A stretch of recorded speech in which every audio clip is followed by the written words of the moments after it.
எல்லோருக்கும் வணக்கம். எல்லாரும் எப்படி இருக்கீங்க? நாங்கள் ரொம்ப நல்லா இருக்கிறோம். என் சேனலை சப்ஸ்கிரைப் பண்ணி சப்போர்ட் பண்ணுற எல்லாருக்குமே மிகப்பெரிய நன்றிகள்.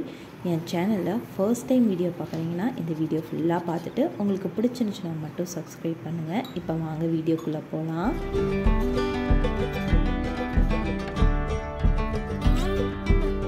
இந்த வீடியோவில் என்னோடய ஃப்ரைடே ரொட்டீன் ஒர்க் தான் நான் உங்கள் கூட ஷேர் பண்ணியிருக்கேன். உங்களுக்கு இன்ட்ரெஸ்டிங்காக இருக்கும்னு நான் நம்புகிறேன். வீடியோவை ஸ்கிப் பண்ணாமல் பாருங்கள்.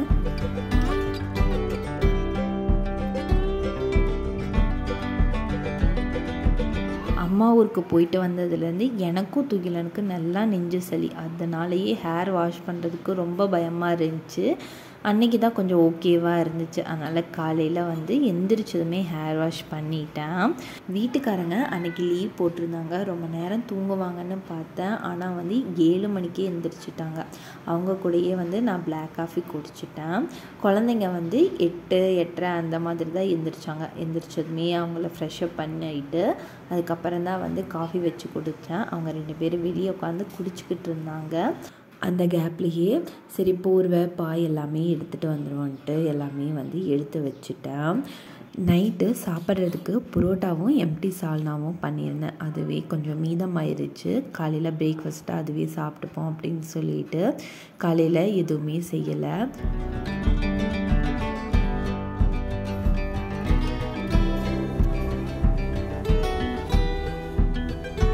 ஸ்கூல் ரீஓப்பன் ஆக போகுது. அதனால் அண்ணி பொண்ணை கொண்டு போய் வீட்டில் விட்டுட்டு வந்துடுவோம் அப்படின்னு சொல்லிட்டு காலையில் சீக்கிரமாகவே சாப்பிட்டு கிளம்பிட்டோம். துகிலனுக்கு சாப்பாடு ஊட்டலை. அங்கே போய் ஒயிட் ரைஸும் பருப்பும் போட்டு ஊட்டி விட்டுட்டேன். அண்ணி வீட்டில் கொஞ்ச நேரம் டைம் ஸ்பெண்ட் பண்ணிவிட்டு அதுக்கப்புறம் திருப்பூரில் இருக்க எங்கள் வீட்டுக்கு கிளம்பிட்டோம்.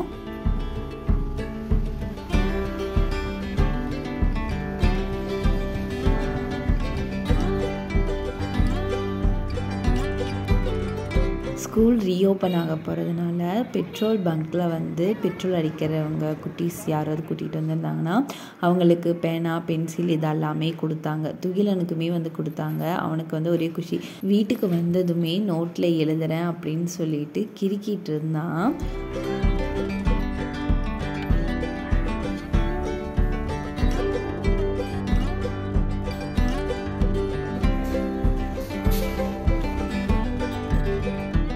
வீட்டுக்கு போனதுமே ஃபர்ஸ்ட்டு வீட்டை கூட்டி விட்டுருவேன். ஏன்னா வீடு புழங்காமல் வச்சுருக்கிறதுனால அங்கங்கே டஸ்ட் இருந்துக்கிட்டே தான் இருக்கும். அதனால் ஒற்றை அடித்து வீட்டை ஃபுல்லாக க்ளீன் பண்ணி மாப்பு போட்டேன். மதிய லஞ்சுக்கு பருப்பு ஊற வச்சுருந்தேன். அதனால் பருப்பு கடைஞ்சி ரசம் ஒயிட் ரைஸ் சாப்பிட்டு அதுக்கப்புறம் ஷாப்பிங் கிளம்பிட்டோம்.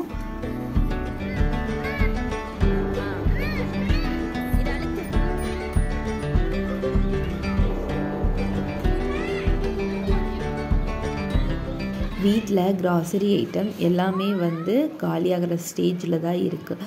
பருப்பு பிரச்சனை இல்லை. அது இன்னுமே 2 மாதத்துக்கு வரும். அந்தளவுக்கு வாங்கி வச்சுருக்கேன். மற்ற திங்ஸ் தான் இல்லை. சரி வந்தது தான் வந்தோம். பக்கத்தில் தான் டிமார்ட் போய் வாங்கிட்டு வந்துடுவோம் அப்படின்னு சொல்லிட்டு ஒரு 2 மந்த்ஸ்க்கு தேவையானதெல்லாம் வாங்கிட்டு கிளம்பியாச்சு.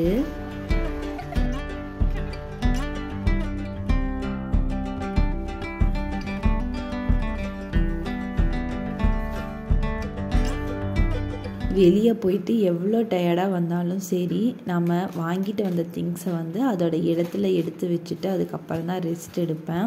இந்த ஹேபிட் எங்கள் வீட்டுக்காரர்கிட்ட இருந்து வந்துச்சு. அவர் தான் இந்த மாதிரி வேலை பார்ப்பார். நான் வந்ததும் வச்சுட்டு தூங்கிடுவேன். இந்த தடவை அப்படி இருக்கக்கூடாதுன்ட்டு கையோட எல்லாத்தையுமே எடுத்து வச்சுட்டேன்.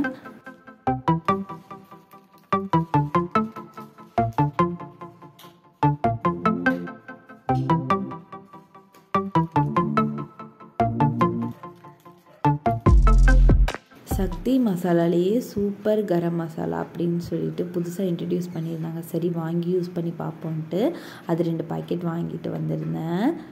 டேட்ஸ் எப்போவுமே வாங்குகிற பழக்கம் இல்லை. இந்த தடவை வாங்கியிருந்தேன். துகிலனுக்கு கொடுத்து பார்க்கலாம் அப்படின்னு சொல்லிட்டு குல்ஃபி மோடுமே இருந்துச்சு. 8 சேர்த்து 69 89 ருபீஸோ. சரி நம்ம வீட்டில் குல்ஃபி ட்ரை பண்ணுவோன்ட்டு அதுவும் வாங்கியிருந்தேன். அப்புறம் ஃபேஸ் க்ரீம் எனக்காக வாங்கியிருந்தேன். லைட்டரும் வாங்கியிருந்தேன். இந்த 3 ப்ராடக்ட்டுமே 99க்கு வாங்கியிருந்தேன்.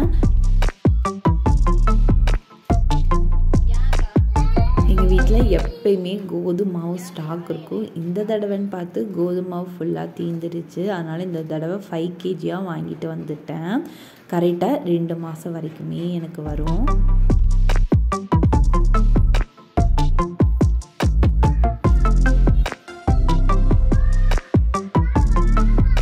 ஷாப்பிங் முடிச்சுட்டு வீட்டுக்கு வந்ததுமே தோசைக்கு மாவு அரைக்கணுன்ட்டு அரிசி ஊற போட்டுட்டேன். திங்ஸ் எல்லாம் எடுத்து வச்சதுக்கப்புறம் பெருசாக எந்த வேலையுமே இல்லை. டிவி தான் பார்த்துக்கிட்டு இருந்தேன். ஒரு 7 மணிக்கு போல் தான் கிச்சனுக்குள்ளேயே வந்ததுமே ஃபர்ஸ்ட்டு வந்து உளுந்து ஆட்டை போட்டு வந்துட்டு கிரைண்டரில் போட்டேன். ஃபர்ஸ்ட் எப்பயுமே உளுந்து தான் அரைப்பேன்.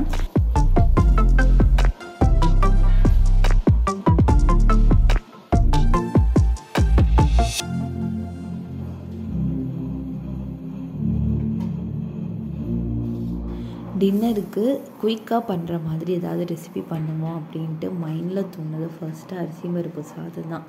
அதனால் அரிசியும் பருப்பும் ஈக்குவல் குவான்டிட்டியில் ஊற வச்சுட்டேன்.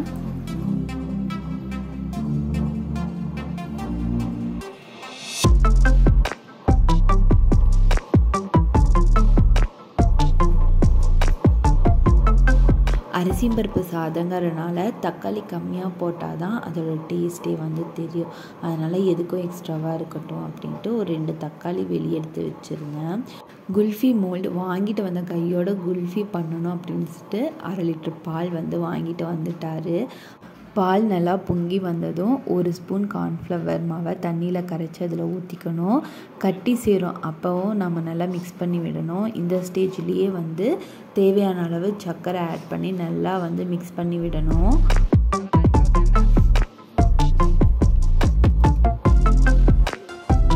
லைட்டாக பால் கெட்டியானதுமே ஸ்டவ் ஆஃப் பண்ணி ஆற வச்சுருங்க. அதுக்கப்புறம் நம்ம குல்ஃபி மோடில் ஊற்றிக்கலாம்.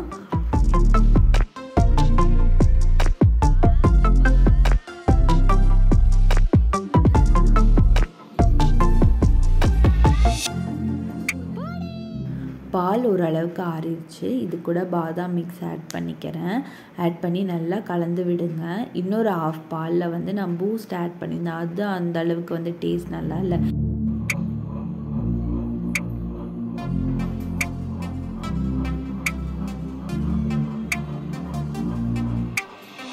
உளுந்துமே நல்லா அரைஞ்சி வந்துடுச்சு. இதையுமே ஒரு சம்படால் மாற்றிட்டு அரிசி வந்து போட்டுட்டேன் கிரைண்டரில். உளுந்து எப்போ கிரைண்டரில் போட்டாலும் ஐஸ் வாட்டர் ஆட் பண்ணி தான் வந்து நான் அரைப்பேன். ஏன்னா எனக்கு இட்லி வந்து சரியாக வராது. அதுக்காகவே வந்து ஐஸ் வாட்டர் தான் ஆட் பண்ணுவேன்.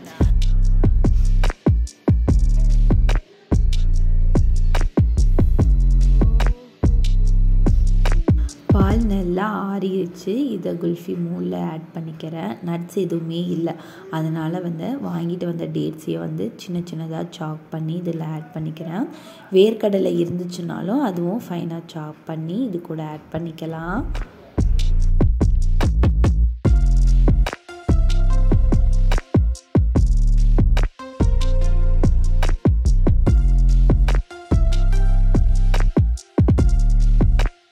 மிக்ஸ் பண்ணி வச்சுருந்த பாதாம் ட்ரிங்க் 8 மோல்டுக்கு கரெக்டாக இருந்துச்சு. ஃபுல்லாக ஃபில் பண்ணி க்ளோஸ் பண்ணி ஃப்ரிட்ஜுக்குள்ளே ஃப்ரீசரில் எடுத்து வச்சுட்டேன். நைட் ஃபுல்லாக ஃப்ரீசரில் இருக்கட்டும்ட்டு வச்சுட்டேன். சைட்லேயே வந்து அரிசி பருப்பு சாதத்துக்கு தாளிச்சிருந்தேன்.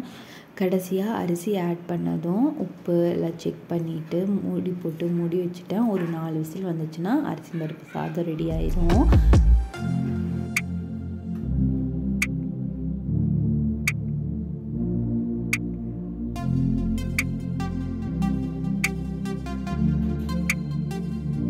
கடைசியாக கிரைண்டரில் அரிசி போட்டிருந்தேன். அதுவுமே நல்லா மையாக அரைஞ்சி வந்துடுச்சு. அதையுமே வந்து சம்படாவில் ட்ரான்ஸ்ஃபர் பண்ணிட்டேன். ஒரு 9 மணிங்கிறப்ப எல்லா வேலையுமே முடிஞ்சிருச்சு. அரிசியும் உளுந்தையும் நல்லா மிக்ஸ் பண்ணி வச்சுட்டேன். மாவு புளிக்க வைக்கும் போது உப்பு போடாமல் புளிக்க வச்சோம் அப்படின்னா தான் ஒரு 2-3 நாளைக்கு வந்து நல்லாயிருக்கும். இல்லை அப்படின்னா சீக்கிரமாகவே புளிச்சிரும். அதனால் நல்லா மிக்ஸ் பண்ணிட்டேன். கரண்டியில் வந்து நீங்கள் மிக்ஸ் பண்ணி விட்டிங்கன்னா அந்த அளவுக்கு வந்து மாவு புளிச்சு வராது. அதனால் மேக்ஸிமம் கையாலேயே வந்து நல்லா கலந்து வைங்க. அரிசியும் பருப்பு சாதமே நல்லா ப்ரெஷர் ரிலீஸ் ஆயிடுச்சு. ஆளுக்கு ஒரு ஆம்லேட் போட்டு நல்லா சாப்பிட்டாச்சு. துகிலனுக்குமே கோதுமை தோசை தான் ஊட்டியிருந்தேன். அவ்வளோதாங்க. இந்த விலாக் இதோட முடியுது. இந்த விலாக் உங்களுக்கு பிடிச்சிருக்கும்னு நான் நம்புகிறேன். பிடிச்சிருந்துச்சி அப்படின்னா லைக் பண்ணி சப்ஸ்கிரைப் பண்ணி சப்போர்ட் பண்ணுங்கள். தேங்க்யூ.